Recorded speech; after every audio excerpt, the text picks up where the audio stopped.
Anxiety has been viral for quite a while now. What if I told you that all anxiety is separation anxiety from God? And this applies across the board, whether the anxiety is around finances or around relationships or around a health issue.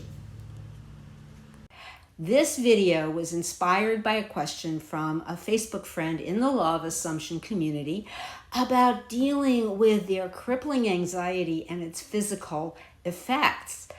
I have quoted in my post on Facebook my mentor 2020, where he says all anxiety is separation anxiety from God.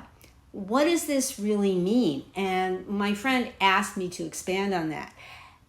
In this video, I'll be dishing out some tough love also, so keep the Kleenex handy and a cup of your favorite brew nearby.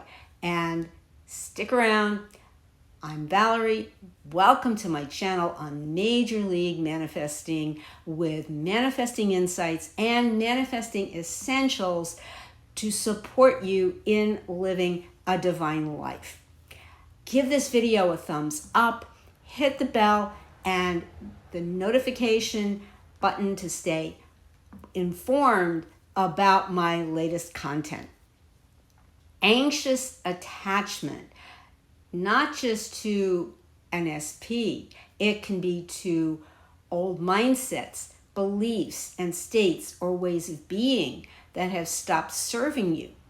This is also part of anxiety, but we still cling to it like it's a beat up stuffy that we can't let go of snuggling. And we don't want to let go of it. It's beat up, but you beat yourself up with that limiting state. Your self-talk comes from that state. Your triggers come from that state. But you may be persisting in clinging to that state instead of the one that has the desires you are saying you want. And this is where the distance between you and God is your own awareness of being, happens. That's where it happens. And there's a meme that was popular a while back, showed a big sign outside a church, and it says, when you're feeling that God is distant, guess who moved? In order to get out of anxiety for good and be able to see anxiety as it arises and root it out. So at the physical level, you can be crying, screaming, shaking, moving, or you can, to get that anxiety out of your system, at least for a while. You can use coping mechanisms, reassurances. You can have little affirmations or sayings and means of self-soothing to calm those frayed nerves. But keep in mind that in managing anxiety, there's a difference between managing anxiety as an ongoing state, which just smooths it out for a while and kind of smooshes it down. So the energy of it can still hang out deeper in the body and arise in different ways, in the emotions, in fears that come up, in fears of getting out into the flow of life. And these can affect your sleeping and eating habits. It can affect taking on new experiences or taking risks, as I was saying, whether it's dressing differently, changing up your style, or changing up the type of work that you do, or changing up where you go regularly to open yourself to new experiences. It could be an even bigger transition, like moving to another country or to another state. It can refer back to feeling physically or emotionally separated early in life from a parent, from a sibling, a friend or a beloved animal companion. It's been shown that anxiety uses the same pathways in our bodies as excitement does. So it's possible to switch gears by settling back into your awareness of being. I am God. I am that I am. The first principle that Neville Goddard taught.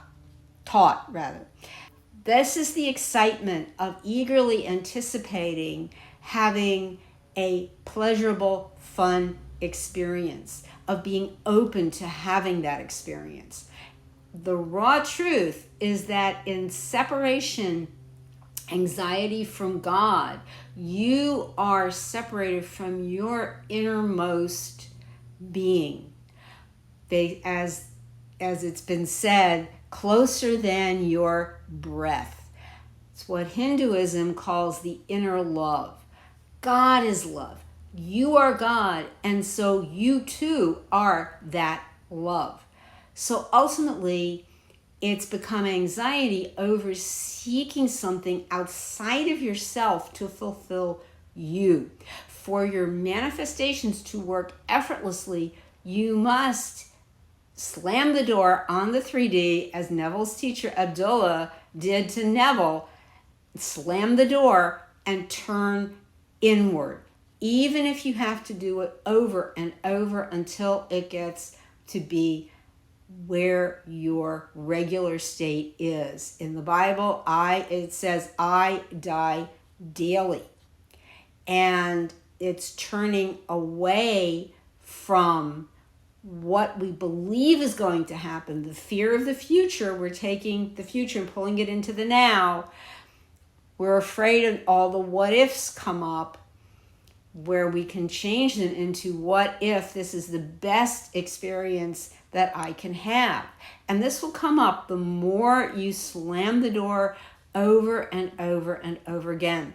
This is allowing God to be your mover, to get you from the shallows, as Neville talked about, into the deep of life, without fear, without anxiety, but with love and joy.